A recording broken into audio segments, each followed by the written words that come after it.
Welcome to YouTube log. ಇವತ್ತಿನ log ಏನಪ್ಪ ಅಂದರೆ ಸುಲಭವಾಗಿ ಮಾಡುವ ಎಳ್ಳುಂಡೆ ಯಾವ ಥರ ಮಾಡೋದಂತೆ ಈ ವಿಡಿಯೋದಾಗ ಹೇಳ್ತೀನಿ ಬನ್ನಿ. ಫಸ್ಟಿಗೆ ಒಂದು ಬಾಣಲಿ ತಗೊಬೇಕು. ಒಂದು ದೊಡ್ಡ ಜಾಮೂನ್ ಬಟ್ಲಷ್ಟು ತುಂಬ ಬಿಳಿ ಎಳ್ಳು ತಗೊಬೇಕು. ಕರಿ ಎಳ್ಳಿಗೂ ಮಾಡ್ಬೋದು. ನಾನು ಬಿಳಿ ಎಳ್ಳು ಮಾಡಿ ತೋರಿಸ್ತಾ ಇದ್ದೀನಿ. ಬಿಳಿ ಎಳ್ಳು ಒಂದು ಸ್ವಲ್ಪ ಮೆತ್ತಗಿತ್ತವಂತ ಸ್ವಲ್ಪ ಡ್ರೈ ರೋಸ್ಟ್ ಮಾಡಬೇಕು. ಇದಕ್ಕೆ ಎಣ್ಣೆ ಏನು ಹಾಕ್ಬಾರ್ದು. ನೋಡ್ರಿ ಈ ಥರ ಡ್ರೈ ರೋಸ್ಟ್ ಮಾಡಬೇಕು. ಅದು ಕಲರ್ ಚೇಂಜ್ ಆಗೋವರೆಗೂ ಡ್ರೈ ರೋಸ್ಟ್ ಮಾಡಬೇಕು. ಚೆನ್ನಾಗಿರುತ್ತೆ ಎಳ್ಳುಂಡೆ, ಆರೋಗ್ಯವಾಗಿರುತ್ತೆ. ಹಾಗಾಗಿ ಎಳ್ಳುಂಡೆ ಮಕ್ಕಳ ಲಂಚ್ ಬಾಕ್ಸಿಗೂ ಚೆನ್ನಾಗಿರುತ್ತೆ. ಹಾಗಾಗಿ ಎಳ್ಳುಂಡೆ ಮಾಡ್ಬೋದು. ಹಾಗೆ ಮೆತ್ತಗಿದೆ ಇಲ್ಲ ಅಂತ ಸಲ ಕೈಯಲ್ಲಿ ಚೆಕ್ ನೋಡಿದೆ. ಒಂದು ಸ್ವಲ್ಪ ಬ್ರೌನ್ ಕಲರ್ ಬರೋವರೆಗೂ ಹುರಿಬೇಕು. ಅಲ್ಲೇ ತನಕ ಫ್ರೈ ಮಾಡ್ತಾಯಿದ್ದೀನಿ. ಫ್ರೈ ಎಲ್ಲ ಆದಮೇಲೆ ಈಗ ಎಳ್ಳಾಯಿತು. ಹಾಗಾಗಿ ಒಂದು ತಟ್ಟೆಯಲ್ಲಿ ಹಾಕ್ಕೊತಾ ಇದ್ದೀನಿ ಎಳ್ಳ. ಅದೇ ಬಾಣಲಿಗೆ ಎಷ್ಟು ತಗೊಂಡಿರ್ತೀವಿ ಎಳ್ಳು ಅದೇ ಗಾತ್ರದಷ್ಟು ಬೆಲ್ಲ ತಗೊಬೇಕು. ಸ್ವಲ್ಪ ಜಾಸ್ತಿ ಆದರೂ ಪರವಾಗಿಲ್ಲ, ಆದರೆ ಕಮ್ಮಿ ಆಗಬಾರ್ದು, ಪಾಕ ಕಮ್ಮಿ ಆಗುತ್ತೆ. ಹಾಗಾಗಿ ಇದಕ್ಕೆ ನೀರೇನು ಮುಟ್ಟಿಸ್ಬಾರ್ದು. ಬೆಲ್ಲ ಹಾಕ್ತಾಯಿದ್ದೀನಿ ನೋಡಿರಿ. ಬೆಲ್ಲ ಹಾಕ್ಬಿಟ್ಟು ಬೆಲ್ಲ ಹಾಕಿದಾದ್ಮೇಲೆ ಹಾಗೆ ನೀರು ಮುಟ್ಟಿಸ್ಬಾರ್ದು. ತುಪ್ಪ ಹಾಕಿದೆ 1 ಸ್ಪೂನು. ತುಪ್ಪ ಹಾಕ್ಬಿಟ್ಟು ಚೆನ್ನಾಗಿ ಹಿಂಗೆ ಕರಗೋ ತನಕ ಹಿಂಗೆ ಫ್ರೈ ಮಾಡಬೇಕು. ಇಲ್ಲಾಂದರೆ ಸೀದು ಬಿಡುತ್ತೆ ಬೇಗನೆ. ಹಾಗಾಗಿ ಹಿಂಗೆ ಸ್ವಲ್ಪ ಸಣ್ಣಕ್ಕೆ ಬೆಲ್ಲ ಕುಟ್ಕೊಳ್ರಿ. ನಾನು ಸ್ವಲ್ಪ ದಪ್ಪ ಆಯಿತು ಬೆಲ್ಲ ಕುಟ್ಕೊಂಡಿದ್ದು. ಹಾಗಾಗಿ ನೀವು ಸಣ್ಣ ಬೆಲ್ಲ ಕುಟ್ಕೊಳ್ರಿ. ಪಾಕಕ್ಕೆ ಬರೋ ಬೆಲ್ಲಗಳೇ ಇರ್ತವೆ, ಅಚ್ಚು ಬೆಲ್ಲ ಅಂತ. ಆ ಬೆಲ್ಲ ತಂದು ಆ ಬೆಲ್ಲದಲ್ಲಿ ಟೇಸ್ಟ್ ಚೆನ್ನಾಗಿರುತ್ತೆ, ರುಚಿನೂ ಚೆನ್ನಾಗಿರ್ತದೆ. ಹಾಗಾಗಿ ನೋಡಿರಿ ಸೈಡಲ್ಲೆಲ್ಲ ಸಿಹಿಯಾಗಿ ಬರ್ತಾಯಿದೆ. ಬೆಲ್ಲ ಹಿಂಗೆ ತುಪ್ಪದಲ್ಲೇ ಕರಗಿಸ್ಬೇಕು. ಎಣ್ಣೆನೂ ಹಾಕ್ಬೋದು. ತುಪ್ಪ ಹಾಕಿದ್ರೆ ಟೇಸ್ಟ್ ಚೆನ್ನಾಗಿರುತ್ತೆ ಅಂತ ತುಪ್ಪ ಹಾಕಿ ಹಿಂಗೆ ಕರಗಿಸ್ಬೇಕು. ನೋಡಿರಿ ಯಾವ ಥರ ಕರಗಿಸ್ತಾಯಿದ್ದೀನಿ. ತುಪ್ಪ ಕಮ್ಮಿ ಆಯಿತು ಅಂದರೆ ಮತ್ತೆ 1 ಸ್ಪೂನ್ ಹಾಕ್ಕೊಳ್ರಿ. ನಾನು ಮತ್ತೆ 1 ಸ್ಪೂನ್ ಹಾಕ್ತಾಯಿದ್ದೀನಿ ನೋಡಿರಿ ತುಪ್ಪ ಹಾಕ್ಬಿಟ್ಟು ಬೆಲ್ಲ ಚೆನ್ನಾಗಿ ಕರಗೋವರೆಗೂ ಹಿಂಗೆ ಫ್ರೈ ಮಾಡಬೇಕು. ನೊರೆ ಬರಬೇಕು ಬೆಲ್ಲ, ಅಲ್ಲೇ ತನಕ ಹಿಂಗೆ ಫ್ರೈ ಮಾಡಿರಿ. ನೋಡಿರಿ ಬೆಲ್ಲ ಎಲ್ಲ ಕರಗ್ತಾ ಬರ್ತಾಯಿದೆ. ಹಾಗಾಗಿ ನಾನು ಸ್ವಲ್ಪ ದಪ್ಪ ಕೊಟ್ಬಿಟ್ಟಿದ್ನಲ್ಲ, ಬೇಗ ಬೆಲ್ಲ ಕರಗಲಿಲ್ಲ. ಹಾಗಾಗಿ ಹಿಂಗೆ ಸ್ಪೂನಲ್ಲಿ ಈ ಥರ ಹಿಂಗೆ ಮ್ಯಾಶ್ ಮಾಡ್ತಾಯಿದ್ದೀನಿ ಬೆಲ್ಲ ಕರಗಲಿ ಅಂತ. ಬಿಸಿಗೆ ಬೇಗ ಕರಗುತ್ತೆ ಬೆಲ್ಲ. ಹಾಗಾಗಿ ಸಣ್ಣದಾಗಿ ಹಾಕೊಳ್ರಿ ಬೆಲ್ಲನ. ಸ್ವಲ್ಪ ದಪ್ಪ ಆಯಿತು ಬೆಲ್ಲ ಅನ್ನಿಸ್ತು. ಹಾಗೆ ನೋಡಿರಿ ಈ ಥರ ಎಲ್ಲ ಬೆಲ್ಲ ಕರಗಬೇಕು. ಕಲರ್ ಚೇಂಜ್ ಆಗುತ್ತೆ ಬೆಲ್ಲ. ಹಾಗೆ ಮತ್ತು ನೊರೆ ಬರಬೇಕು ಬೆಲ್ಲ, ಅಲ್ಲೇ ತನಕ ಈ ಥರನೇ ಇದು ಮಾಡಿರಿ.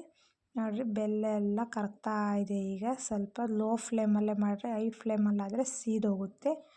ಹಾಗಾಗಿ ಲೋ ಫ್ಲೇಮಲ್ಲೇ ಮಾಡ್ತಾಯಿದ್ದೀನಿ. ನೋಡಿರಿ ಈಗ ಬೆಲ್ಲ ಎಲ್ಲ ಕರಗ್ತಾ ಇದೆ. ಮೇಲ್ಗಡೆ ನೊರೆ ಬರ್ತಾಯಿದೆ. ಬೆಲ್ಲ ಚೆನ್ನಾಗಿ ಕರಗಿ ಪಾಕ ಬರೋ ತನಕ ಬೆಲ್ಲ ಹಿಂಗೆ ಮಿಕ್ಸ್ ಮಾಡಬೇಕು. ಪಾಕ ಬಂದಮೇಲೆ ಉಂಡೆ ಬರೋದು, ಇಲ್ಲ ಅಂದರೆ ಉಂಡೆ ಮಿಸ್ಟೇಕ್ ಆಗುತ್ತೆ. ಮೇನ್ ಅಂದರೆ ಬೆಲ್ಲ ಪಾಕ ಬರೋ ತನಕ ಬೆಲ್ಲ ಇದು ಮಾಡಬೇಕು. ಒಂದು ಬೌಲಿಗೆ ಒಂದು ಸ್ವಲ್ಪ ನೀರು ಇಟ್ಕೊಳ್ರಿ. ನೋಡಿರಿ ನಾನು ಈ ಬೆಲ್ಲ ಪಾಕ ಬಂತ ಅಂತ ಆ ಬೌಲ್ ಹಾಕಿ ಬೆಲ್ಲ ಹಾಕಿ ನೋಡ್ತಾ ಇದ್ದೀನಿ. ಅದು ಸ್ವಲ್ಪ ಇನ್ನೂ ಬರಬೇಕು.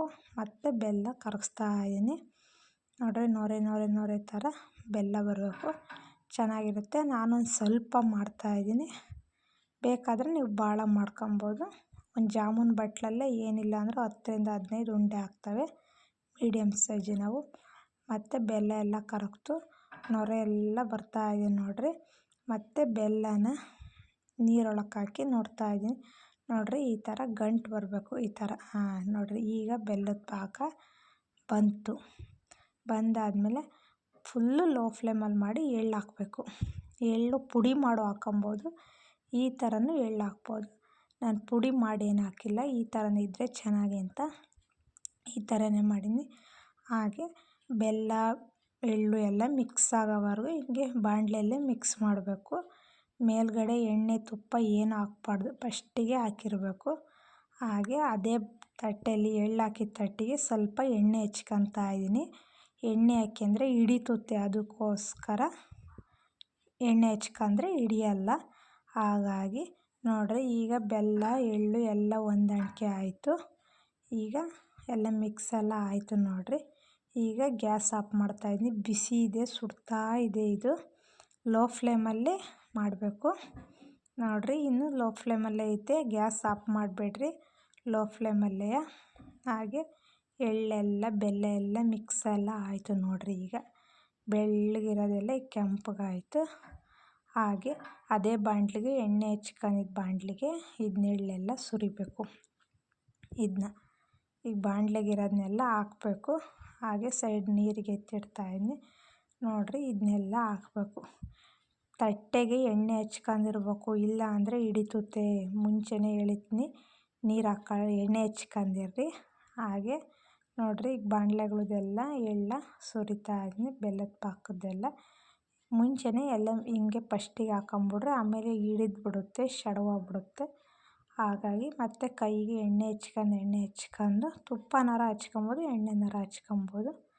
ಹಚ್ಕೊಂಬಿಟ್ಟು ಈ ಥರ ಎಲ್ಲ ಚೌಟ್ ತಗೊಳ್ಳೋದು, ಬಾಣಲೆಗಳನ್ನೆಲ್ಲ ತೆಗೆದು. ಉಂಡೆ ಕಟ್ಟಕ್ಕೆ ಬರಲ್ಲ, ಸ್ವಲ್ಪ ಬಿಸಿ ಇದೆ, ಸ್ವಲ್ಪ ತಾರಬೇಕು. ಅದರಲ್ಲೂ ಬಿಸಿಯಲ್ಲೇ ಕಟ್ತಾಯಿದ್ದೀನಿ ನೋಡಿರಿ. ಬಿಸಿಯಲ್ಲಿ ಕಟ್ಟಿದ್ರೆ ಕೈ ಸುಟ್ಟೋಗ್ಬಿಡ್ತುತ್ತೆ. ಹಾಗಾಗಿ ಒಂದು 5 ನಿಮಿಷ ಆರಕ್ಕೆ ಬಿಡಬೇಕು. ಆರಕ್ಕೆ ಬಿಟ್ಟಮೇಲೆ ಇಡೋ ತಟ್ಟೆಗೆ ಸ್ವಲ್ಪ ಲೈಟಾಗಿ ಎಣ್ಣೆ ಹಚ್ಚಿರಿ ನೋಡಿರಿ. ಸುಡ್ತಾ ಇದೆ, ಇದು ಕಟ್ಟಕ್ಕೆ ಬರ್ತಾಯಿಲ್ಲ. ಹಾಗಾಗಿ ಸ್ವಲ್ಪ ಹುರ್ಕ್ಯಂಡು ಉಂಡೆ ಕಟ್ತಾಯಿದ್ದೀನಿ. ಉಂಡೆ ಎಲ್ಲ ಕಟ್ಟಾದಮೇಲೆ ಒಂದು 5 ನಿಮಿಷ ಆರಿದ್ಮೇಲೆ ಉಂಡೆ ಕಟ್ಟಿದ್ರೆ ಪಾಕ ಎಳ್ಳು ಚೆನ್ನಾಗಿ ಹಿಡಿತುತ್ತೆ. ಬಿಸಿ ಇದ್ದಾಗಲೇ ಕಟ್ಟೋಕ್ಕಾಗಲ್ಲ ನೋಡಿರಿ. ಈಗ ಎಲ್ಲ ಕಟ್ಟಿದೆ, ಎಳ್ಳುಂಡೆ ಯಾವ ಥರ ಇದೆ ಅಂತ ತೋರಿಸ್ತಾಯಿದ್ದೀನಿ ನೋಡಿರಿ. ಸೂಪರಾಗಿ ಟೇಸ್ಟ್ ಇರುತ್ತೆ, ಶಡವು ಇರ್ತುತ್ತೆ, ತಿನ್ನೋಕ್ಕೂ ಟೇಸ್ಟಾಗಿರ್ತುತ್ತೆ. ಮಕ್ಕಳಿಗೆ ಲಂಚ್ ಬಾಕ್ಸಿಗೆ, ಸ್ನ್ಯಾಕ್ಸಿಗೆ ಈಗ ಕಳ್ಸೋಕ್ಕೆಲ್ಲ ಚೆನ್ನಾಗಿರುತ್ತೆ. ಉಂಡೆಯಲ್ಲಿ ಒಂದು ಸ್ವಲ್ಪ ತಿಂದು ಮತ್ತೆ ಕಟ್ತಾ ತೋರಿಸ್ತಾಯಿದ್ದೀನಿ ನೋಡಿರಿ, ಎಷ್ಟು ಚೆನ್ನಾಗಿ ಬರ್ತಾಯಿದೆ ಅಂತ. ಎಲ್ಲರೂ ಒಂದ್ಸಲ ಟ್ರೈ ಮಾಡಿರಿ, ಹೇಗಿತ್ತು ಅಂತ ಕಮೆಂಟ್ ಮಾಡಿರಿ. ಇದಕ್ಕೆ ಏಲಕ್ಕಿ ಪುಡಿ ಹಾಕಬೇಕು, ಹಾಕ್ರಿ. ನಾನು ಮಿಸ್ ಮಾಡೀನಿ, ನೀವು ಹಾಕ್ಕೊಳ್ರಿ, ಚೆನ್ನಾಗಿರುತ್ತೆ ಟೇಸ್ಟ್. ಎಲ್ಲರೂ ಸಬ್ಸ್ಕ್ರೈಬ್ ಆಗಿರಿ, ಶೇರ್ ಮಾಡಿರಿ, ಫಾಲೋ ಮಾಡಿರಿ. ಬಾಯ್ ಬಾಯ್.